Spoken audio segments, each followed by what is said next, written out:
This is ChangeMakers with Katie Gore, finding the right solutions for the affordable housing community. Welcome back to my talk with Patricia Wells, the Executive Director of the Oakland Housing Authority and President of NAHRO. Patricia, Oakland is one of the largest housing authorities in California, and earlier in our conversation you mentioned moving to work. If memory serves me, I think Oakland was one of the original 39 agencies with that designation. So what does that mean for your organization? It's made a world of difference for the Housing Authority. We're approaching upwards of our 20th year.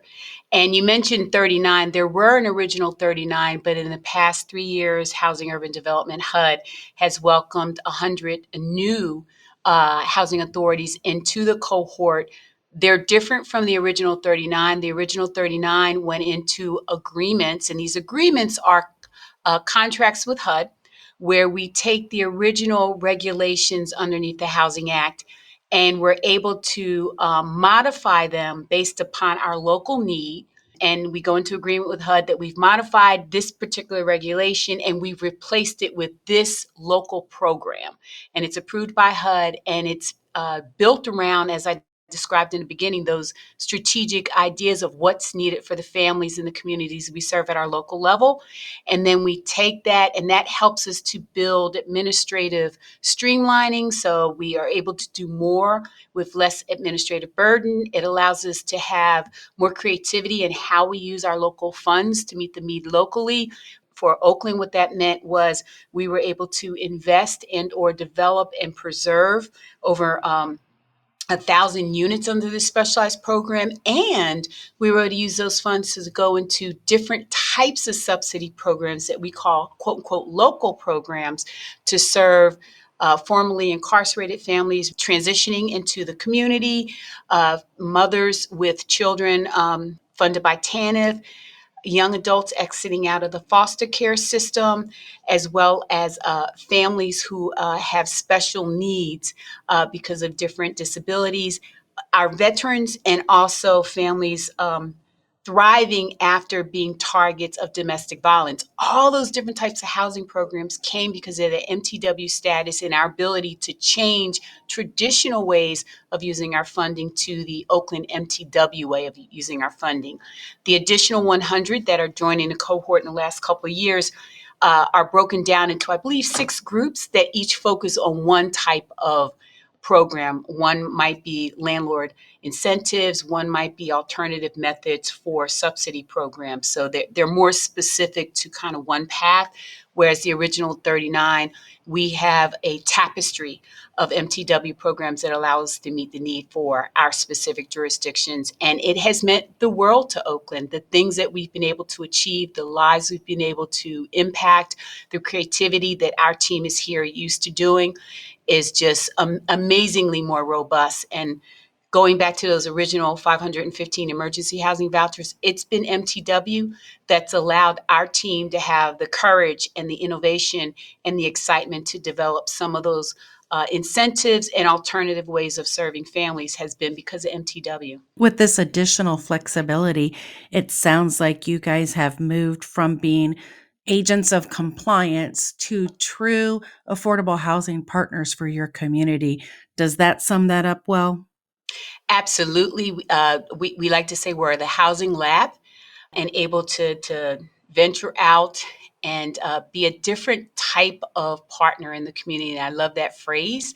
Our motto is be a part of something good. And we'd like the origin of the good, especially in the area of affordable housing and building healthy, safe, and vibrant communities. We want to be leaders in that as a housing authority. I like that housing lab. That's got a nice ring to it. I think what you've done here with this creative program, and wonder if I could pick your brain here. What do you think would be the number one, or maybe the top of the pack, if you would, impediment to solving affordable housing when you look at it from a national perspective? Very complicated. It's like most things when things aren't thriving in the community, it's got multiple layers. If I were to pick the top 3, it would be making sure all the stakeholders and the partners who have to be part of the solution are well resourced. And so if you heard me talk about with the emergency housing vouchers, that's coordinated entry, having enough of those great, energetic folks who work in the community who are going to outreach at the space where the unhoused are currently living, if you will, engaging with them, having the ability to get them connected with really vibrant services where people can meet these folks where they're at, be able to communicate in their style, engage them, help them feel safe and comfortable connecting with services that is often challenging for folks who are unhoused. And then from that connection, making sure the housing authority has enough vouchers, enough administrative fee, enough flexibility to use those vouchers to go into different types of housing, having the physical housing available, that it's high quality housing, and that we're not asking for a lot of high end improvements to the building, but that it's safe, it's decent, it's quality architecture, that the utilities and the lights and everything work, that the surrounding community has safety mechanisms built into it. And then those community partners are able to be well resourced, whether it be public health, mental health, physical health, education, job training, getting folks connected to jobs. And then lastly, of course, our development partners being able to secure land, get through the different processes like the statewide and then federal environmental processes, and that we're able to get the funding for the cost of development. So you see where I'm going. It's like this tapestry of what has to happen, all has to be resourced. So number one for me would be resources. And then second, behind resources is that same list of stakeholders being comfortable with working together and sometimes coming to compromise on how we get to the final goal of preservation, development, and then making sure that families move in. And then third, for the surrounding community, that the services are available so we can welcome families into this affordable housing, and the affordable housing can be maintained and cared for so that these families can be part of the community and not just put in corners, but rather we really are creating diverse, welcoming community. So I hope that's still captured into top three. I think about this all the time. It's what keeps me up at night. So I probably gave you more of a complicated answer than you'd hoped for. No, it's a great platform because we are approaching affordable housing from a bunch of different angles, and it's unique to hear what you would put together, almost a roadmap in how we can start chipping away at solving this crisis. And it leads me to another thought, using your national president for NAHRO hat for a moment here. What do you wish cities or local housing authorities specifically would do more of? Wow. I'm a huge fan of housing authorities. And so one of the things that my national hat and being able to be the leader of NAHRO at this time has just been amazing because as we've been able to do more traveling, I've been able to engage with my colleagues across the nation. And whether it's a large housing authority or small, I am blown away by the innovation, even for non-MTW housing authorities, the can-do attitude, the passion behind meeting our collective mission of providing great housing for families and providing great services for families. If I would say what I would wish housing authorities would do more of, it's believing in self, being confident and courageous as we advocate for those additional resources, which is a big part of what we do through NAHRO, is advocacy and educating our elected and our decision makers on what it takes to build affordable housing.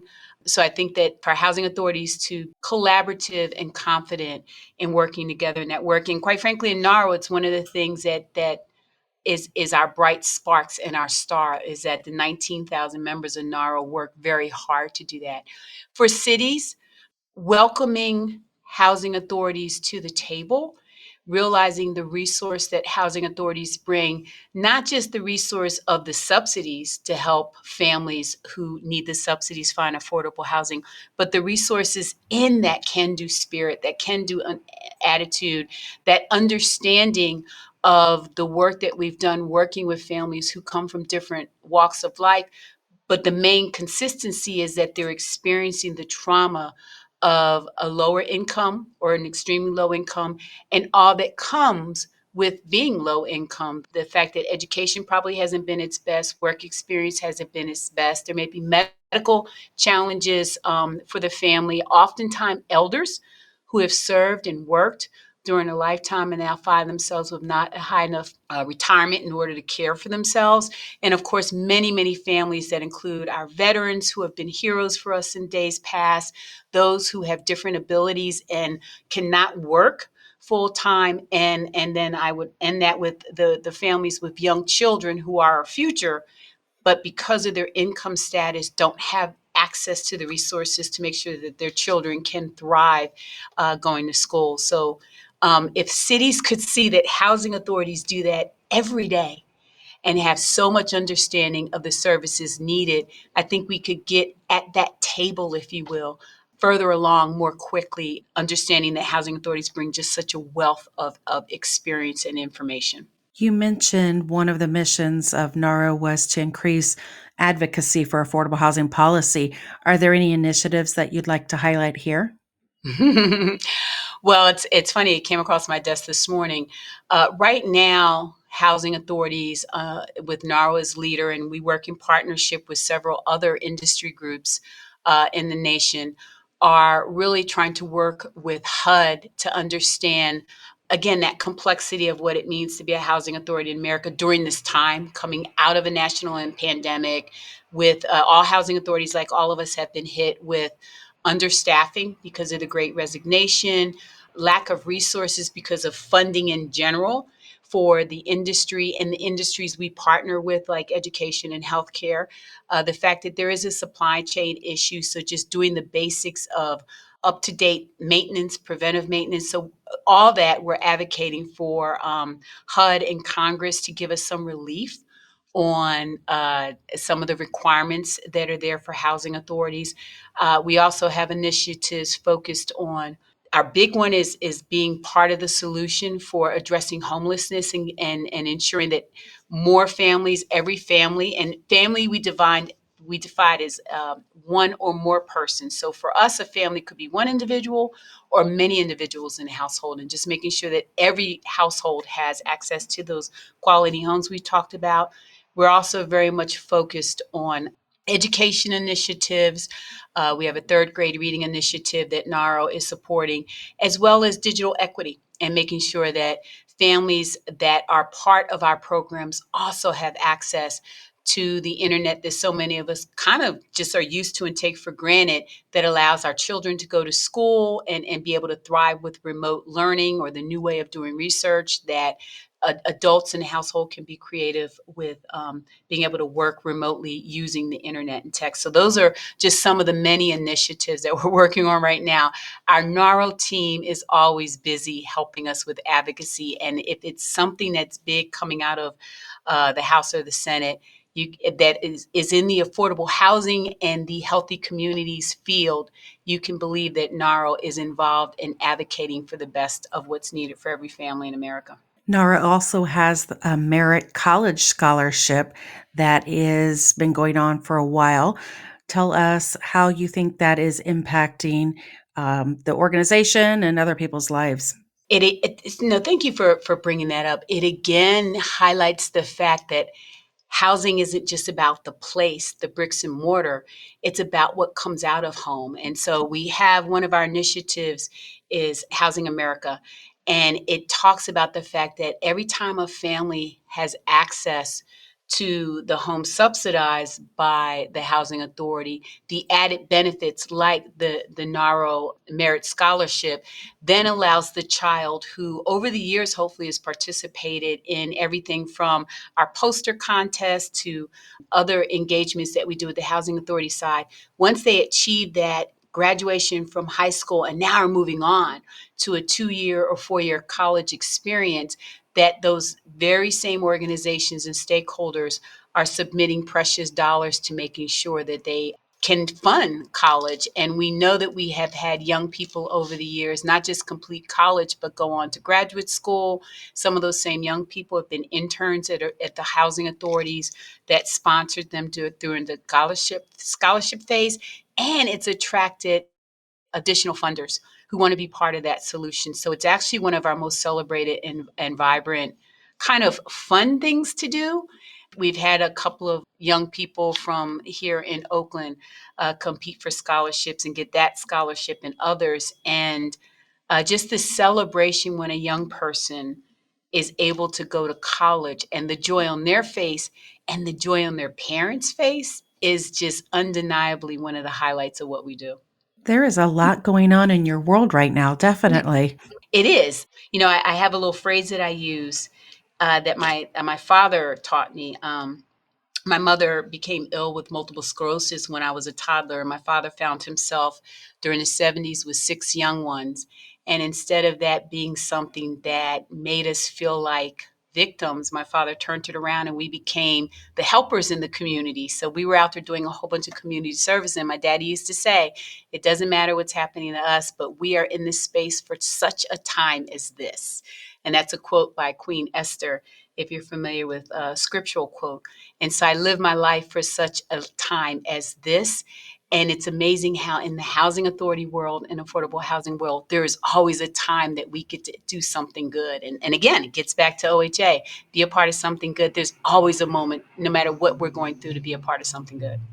It's interesting you mentioned that because when you look at what Esther did in the role for her people, for her country, and where she was as a female leader, and then you extrapolate some of that, intervention, and you hypothesize, what would it be like if there were other dynamics? Would the moment have been lost? Would history have been changed?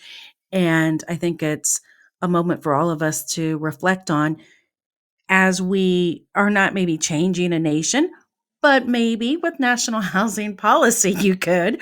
But individually, what if you weren't the person who said something or who took another look at something or made the handshake or gave the yes on, all the scholarship application or whatever those dynamics are.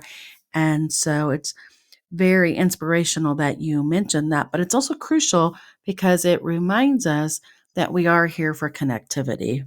You are making my heart sing, my friend. And if you could see me, I've got a huge smile on my face.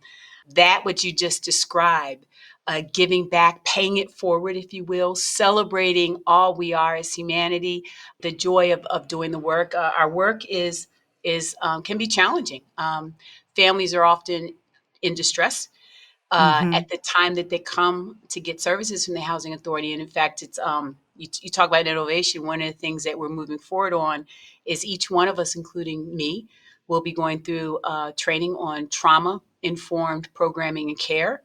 We're doing a big push on understanding the value of ensuring that the attention to diversity, equity, and inclusion is in all that we do with each other as coworkers, as well as with the families we serve and the communities we serve. I want to end on this good note, but I do want to say for incorporating the trauma informed care, what a great moment for you to do that with your staff because when people are fighting for survival, they're having the housing instability, the stress and anxiety and the trauma and the repeat trauma, maybe from when they were a child, is manifesting itself when they are expressing frustration over the process, the delay, the paperwork, or whatever those pieces are.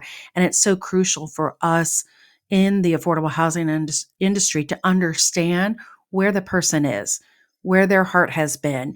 And yes, there's still compliance, and yes, there's still a process.